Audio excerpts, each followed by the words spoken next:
একজন সাবেক মার্কিন প্রেসিডেন্ট, একজন সাবেক পররাষ্ট্রমন্ত্রী, আর মাঝখানে বিশ্বের অন্যতম কুখ্যাত যৌন অপরাধী জেফ্রি এপস্টেইন, যে নামটা শুনলেই আজও আমেরিকার রাজনীতিতে কাঁপুনি লাগে। সেই এপস্টেইন কাণ্ডে এবার মার্কিন কংগ্রেসের সামনে সাক্ষ্য দিতে রাজি হয়েছেন বিল ও হিলারি ক্লিন্টন। কিন্তু প্রশ্ন একটাই, এটা কি সত্য উদ্ঘাটনের চেষ্টা, নাকি বহু পুরনো ছায়া আবার ফিরে আসছে রাজনীতির মঞ্চে? জেফ্রি এপস্টেইন, যিনি ২০১৯ সালে কারাগারে রহস্যজনকভাবে মারা যান, তার সঙ্গে সংশ্লিষ্টতার অভিযোগ নিয়ে মার্কিন কংগ্রেসের হাউস ওভারসাইট কমিটির সামনে হাজির হতে রাজি হয়েছেন ক্লিন্টন দম্পতি। এর আগে তারা সাক্ষ্য দিতে অস্বীকৃতি জানিয়েছিলেন। এমনকি তাদের বিরুদ্ধে কংগ্রেস অবমাননার অভিযোগে ভোটাভুটি হওয়ার কথাও উঠেছিল। ঠিক সেই ভোটাভুটির কয়েকদিন আগেই আসে নাটকীয় ঘোষণা, ক্লিন্টন দম্পতি সাক্ষ্য দেবেন। বিল ক্লিন্টনের deputy chief of staff Angel Ureña সামাজিক যোগাযোগ মাধ্যমে জানান, তারা আগেই হলফনামা দিয়েছেন, যা জানতেন সবই বলেছেন, তবুও এবার সরাসরি কমিটির সামনে যাবেন।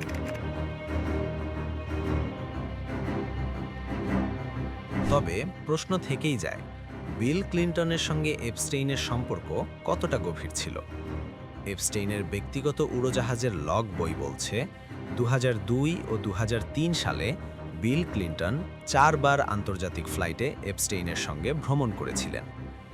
বিচার বিভাগের প্রকাশিত নথিতে এমন কিছু ছবিও সামনে আসে, যেখানে বিল ক্লিন্টনকে দেখা যায় এপস্টেইনের ব্যক্তিগত বাড়িতে কখনো সুইমিং পুলে সাঁতার কাটছেন, কখনো গরম পানির চৌবাচ্চার শুয়ে আছেন।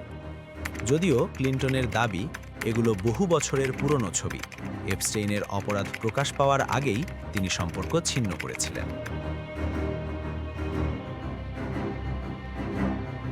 ক্লিন্টন দম্পতির অভিযোগ, এই তদন্ত আসলে রাজনৈতিক প্রতিহিংসা। তাদের মতে ডোনাল্ড ট্রাম্পের নির্দেশেই তাদের বিব্রত করতে এই সমন জারি করা হয়েছে। অন্যদিকে রিপাবলিকান নিয়ন্ত্রিত হাউস ওভারসাইট কমিটির চেয়ারম্যান জেমস কোমার বলেন, কেউই আইনের ঊর্ধ্বে নন।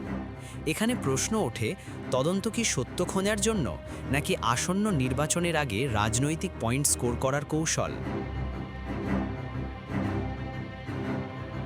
তবে এপস্টেইন কাণ্ড নতুন হলেও বিল ক্লিন্টনের নারী ঘটিত বিতর্ক কিন্তু একেবারে নতুন নয়। বিশ্ব আজও ভুলে যায়নি মনিকা লিওনেস্কি কেলেঙ্কারি। হোয়াইট হাউসের ভেতরেই এক ইন্টার্নের সঙ্গে বিল ক্লিন্টনের সম্পর্ক, মিথ্যা সাক্ষ্য এবং শেষ পর্যন্ত ইমপিচমেন্ট। এই অধ্যায়ই প্রথমবার দেখিয়েছিল ক্ষমতা, রাজনীতি আর ব্যক্তিগত চরিত্র যখন এক হয় তখন কত বড় ঝড় উঠতে পারে। আজ এপস্টেইন কাণ্ডে প্রশ্ন উঠছে, এটা কি আরেকটি একই ধরনের গল্পের পুনরাবৃত্তি, নাকি শুধুই অতীতের ভুলের ছায়া? ক্লিন্টন দম্পতি যদি সত্যি কংগ্রেসের সামনে হাজির হন, তাহলে ইতিহাসে লেখা হবে নতুন এক অধ্যায়। সত্য উন্মোচিত হবে, নাকি রাজনীতি আবার সত্যকে ঢেকে দেবে?